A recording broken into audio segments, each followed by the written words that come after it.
The Play is the Thing with your host, Judy Sleed.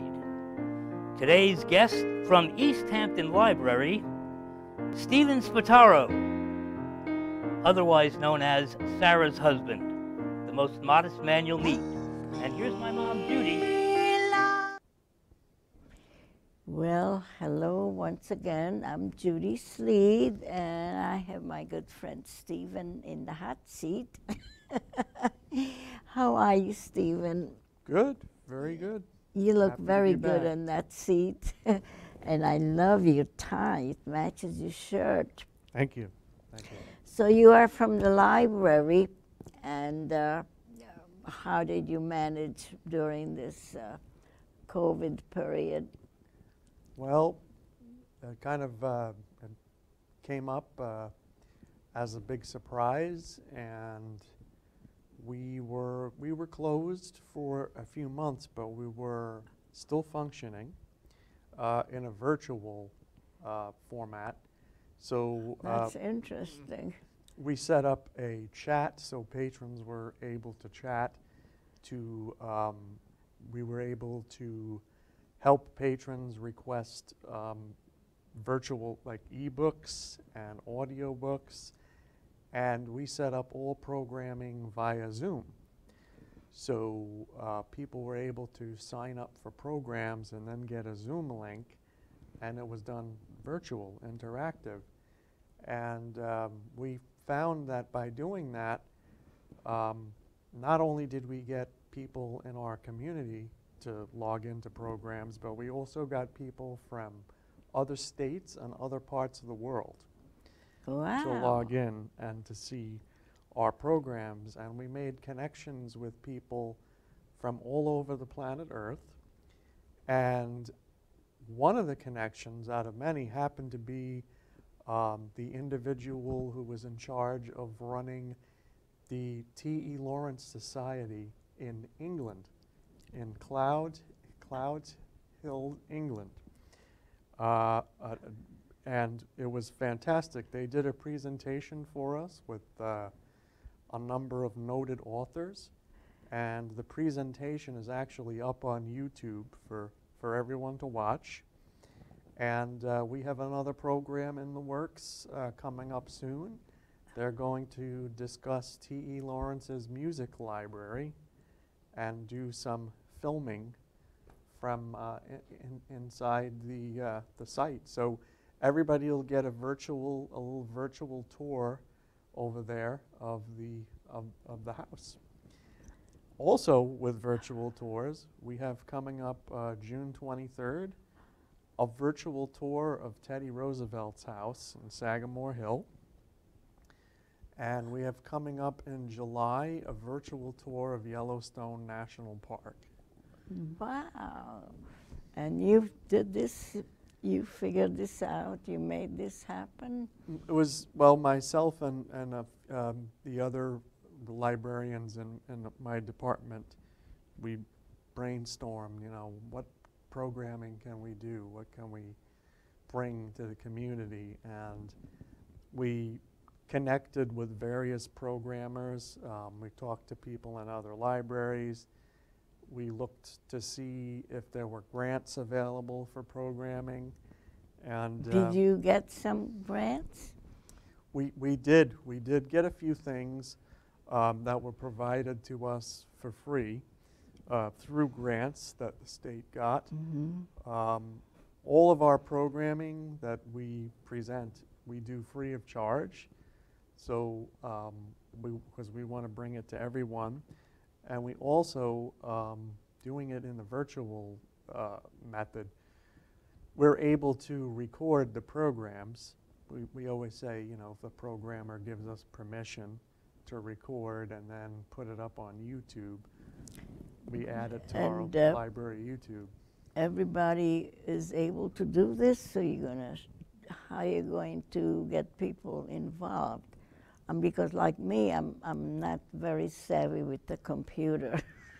Well, what we normally do is we would send out the Zoom link to the programmer, Sometimes some programmers, they like to do a little test before time, which is perfectly fine. And I usually have a tech person on the Zoom call, and we have the tech person will mute the microphones, and we'll open the microphones during the Q&A parts. And if people have questions, some of them type questions in the chat, and we'll have one of the moderators read the questions. But been working out very well, Yeah. the system. But we hope to get back to in-person programs very soon.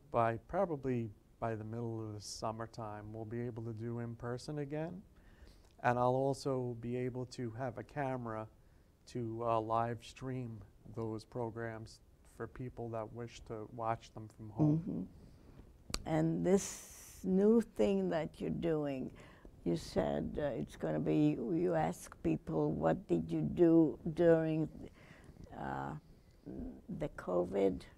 Yeah, we're calling that the Pandemic Project. It's a oral history project using software called Memoria. And technically what that entails is an individual would go onto our site. We have a little radio button for Memoria. It says, "Tell your story." And there are 5 questions that are asked. Roughly, where do you reside? How did the pandemic affect you? How did your community help you during the pandemic? How did you help your community during the pandemic? We have another question that says, what kept you busy during these shutdowns? Yes. And then the last question is, after everything is over, what would you like to do? And we've been getting a very good response on that. What individuals are able to do is record it from home, from their own computer. If they'd like to make an appointment, we can make an appointment with them and record it over Zoom. And if they would like to come to the library in person, we're doing appointments in person on Wednesdays and Saturdays to do the recordings. So, And how long does this take, like a half hour? Or? yeah, the recording comes out to about 15 minutes. Oh. And we will, if somebody goes over 15 minutes, is a little bit longer, we can always edit the recording. And it's something that, down the line, maybe 20, 30, 40 years ago, 20, 30, 40 years from now, people may say, gee, I wonder, how individuals got through the pandemic, and Yes. they'll yes. say, let's look at some of these recordings, It's kind of like what NPR has, the StoryCorps, the oral history projects that they do. It's kind of like that, like, let's say somebody's grandchild says, my grandfather, he was like 25 during that COVID pandemic of 2020. And let me listen to a recording that he made about it, and this is like, let's say it's in the year 2100 we're talking now. So people will be able to look back, and this will be like recorded for posterity. So suppose somebody comes to you that want to do this with you, are you going to like ask them what you're going to say, and you could edit it, and Sure. that's how it's going to work, because it has to come into a certain time period. You have to know the time. And since you ask all these questions, are you going to say, well, I'm going to ask you this question, and how are you going to respond? How long does it take?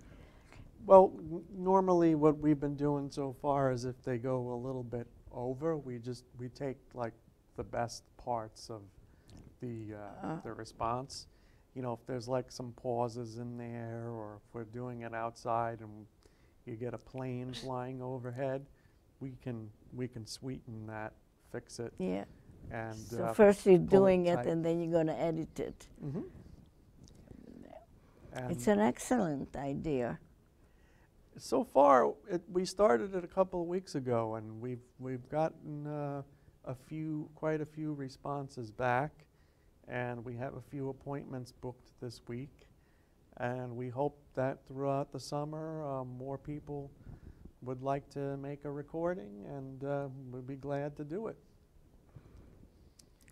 Yeah, well, I certainly would take part because I've been terribly bored. And besides playing games and watching old reruns, I started writing about a distant relative, her life story, and I think that would make an interesting, it would be interesting to listen to. So, but you would have to see the script, and then you would edit it to see which part of it is going to be interesting to talk about. Well, that could go definitely in with the pandemic project on the question, what kept you busy during the shutdowns. Mm-hmm. But for that, actually, it might come in handy to do a complete separate recording, Oh, just really? about her and her work as an actress. And now this distant relative came to Hollywood. You had told me, was it in the 40s or the 50s? Yeah, no, the 40, before, because she was famous in the 30s. Right, right. So, and Hollywood asked her to come, so she went, and they made one movie that I know of called Fabulous Suzanne, but I'd love to see it. Yeah, that was the one I remember. I had noted that on my my movies to look for list. I actually sent that out to somebody in an email to see if perhaps UCLA had a copy of that, like a Really? print. Because sometimes at UCLA there are motion picture prints of various films in 16 millimeter. Mm-hmm. And just like New York Public, in their film archive, you can go there and make an appointment to screen a particular film. I'm sure they're getting back to doing that, because during the pandemic, all of that was grounded. But they do make appointments if you want to see a particular film, and they'll queue that up for you on the reels. Because New York Public also, they have this room called the Schomburg Library, which is actually, it's right next to Lincoln Center, right next to the Metropolitan Opera. That library, if you go in there, you can request any recording from their vinyl record collection, and they'll put you at a station with a pair of headphones, and there's a little monitor there, and you press the start button, and the person, I guess, is down in the basement. They get a little flash that says you're ready to start the record, and they'll put the record on and you can listen to it. And these are recordings that haven't been digitized yet, that are in their collection. So, you know, there's always ways of digging up these things from the past. They're always in some archive somewhere. Yes, and like you said, the library was closed for a period of time, but you were still working, so were you mostly working from home? Yeah, we were working from home. We were able to get into our phone system, so we were able to answer telephone calls, and we were getting emails through our general reference email, so we were able to respond back and make telephone calls through that. We also had a list of people in the community, and we gave them a phone call to see how they were doing. what we did was as soon as we came back, before we opened, we started curbside. So people were able to call us, email us, or go onto a sheet that we had set up, put titles that they wanted, and we would pull them from the shelf and have them ready for them to pick up. And we had a table out front that said curbside pickup, and people would come and pick up the bag with their name on it, with their stuff in there. When they were finished with it and they returned it, they just dropped it into a returns drop. And that's how we functioned as a curbside setup. That sounds great. until we were able to reopen the doors last summer, and we've been open ever since. And are you still showing movies? I remember I went to see several movies. Well, the last movie actually we showed was in January of 2020, and then we had to stop because of the pandemic. But there is light at the end of the tunnel. We're getting back to in person. So I intend to, this summer, we'll have at least a movie or two this summer before the summer is out. And then when we get into the fall, we'll be back to normal. We'll have screenings up there on the calendar again. Well, that's good news. Good news. And I'm going to mention it again that I put this makeup on. That's why I look so good. And it was your wife who gave me the foundation, which is a wonderful product. It's from Artistry. That's not only it looks good when you put it on, but it feels good, and it's made out of very good material. So your wife, Sarah Bedell, Yep. was very sweet, and she went on YouTube and demonstrated how to use it. I really enjoyed watching her. She does demos Friday nights at 7:30. This Friday night at 7:30? Every Friday at 7:30 she does a demo, and will demonstrate a different aspect of the makeup line that they have. She might be doing demos. We talked about, I had told her, I said, oh, maybe we should do, because during the pandemic we did a few cooking demos. Cooking, I love cooking. And we put those up on YouTube, and I said, maybe we should go back to doing a few cooking demos. You know, like she did a very simple salad that was very robust with apples and different vegetables, and we've got things growing now, like we have kale and thyme and basil. So, you know, I said, why don't we do some more, you know, cooking related? Like we could do a pan-seared fish dish, you know, and put the rosemary and the thyme on top of it. You like to cook? Yeah, well, I definitely do my share of cooking. Yeah. And come up with new recipes, some good, some not so good. You usually know when it's not good when the cat doesn't want it, because the cat will eat anything. Would eat anything? Oh boy, yeah. You have one cat? I have one cat that it does not. If someone is in the kitchen, she can be in a deep sleep and one eye will open right up.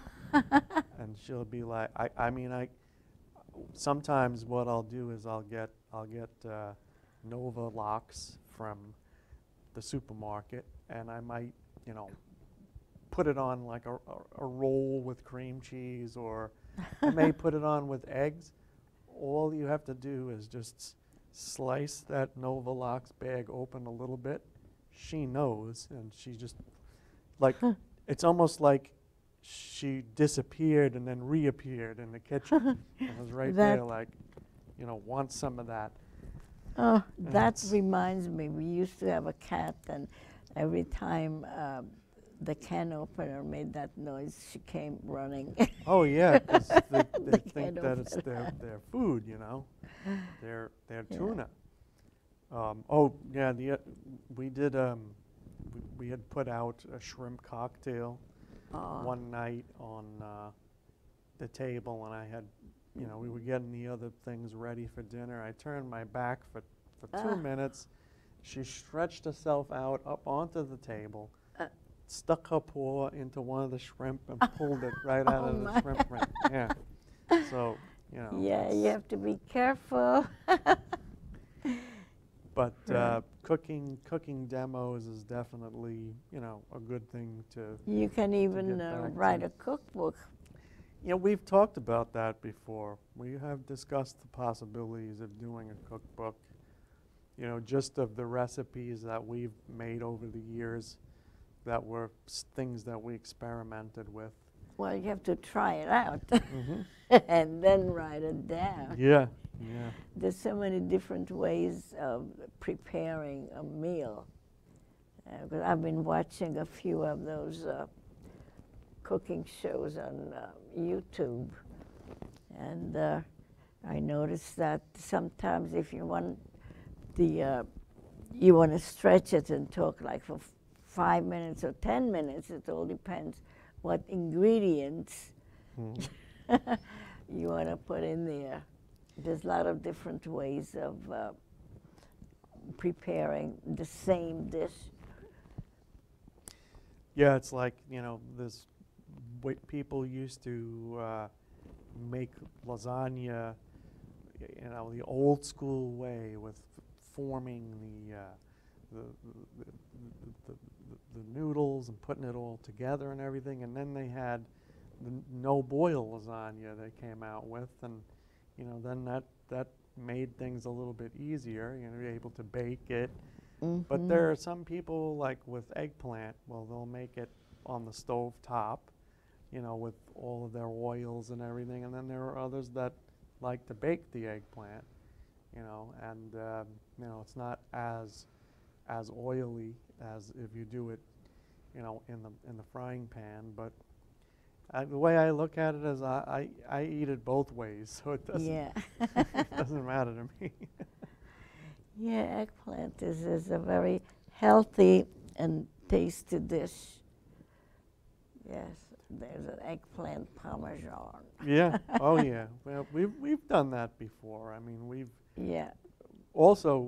used different red wines to cook with, but we're trying to shy away from meat and just be as, you know, Mediterranean Right. as possible to keep waistlines down. So, do you want to just leave the audience, the people who are watching, what they should do to be able to partake in your new project?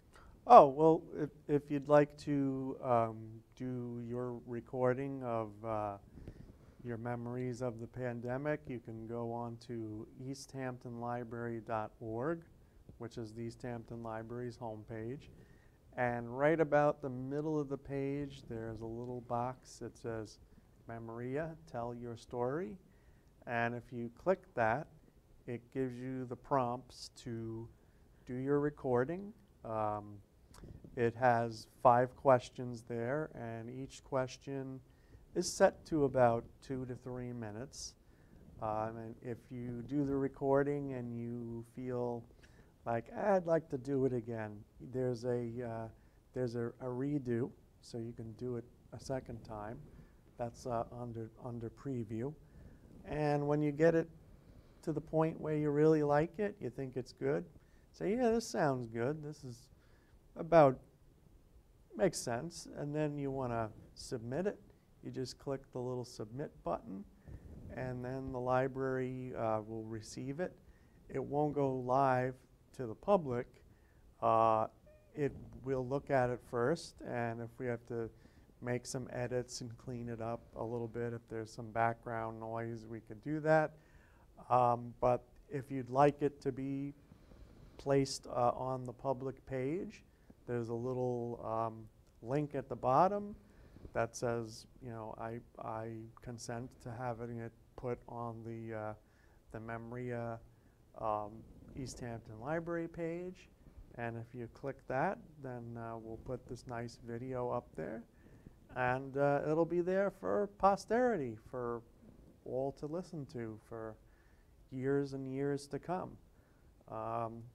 You know, just like with back many, many years ago, when people worked on whaling ships and people were using whaling logs in the 1800s, there were recordings done. Now these recordings were done on open reel tape of people and their experiences, and we had somebody back at that time 50 years ago that would make these recordings, and luckily, due with technology, we've been able to take those recordings of the days of whaling and the days from And excuse me, we want to leave the phone number for the people who can call the library, and if they want any information or could Sure, have questions.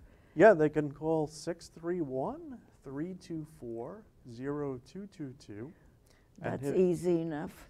Hit extension 3. Or they could just email reference@easthamptonlibrary.org, and we'd be glad to make an appointment. And all of our previous oral histories that were done in the past on tapes, many of them have been digitized now. So we have a little link on our website called Historic Long Island, and if you click that, it'll bring you into the world of the past of Long Island. Okay, just for the last breath, my friend Joyce loves your the books she's reading that she's getting from the East Hampton Library. She said she could make the letters as big as she wants, and it was a big success, so other people could read books. What do you call that, eBooks? eBooks, yes. We have eBooks for Kindle and iPad, and you can read them on your phone. We also have audiobooks through Library. So thank you so much, Stephen, for coming to be my playmate. Pleasure, pleasure. Always happy to be here. Okay, can you believe it? We did it.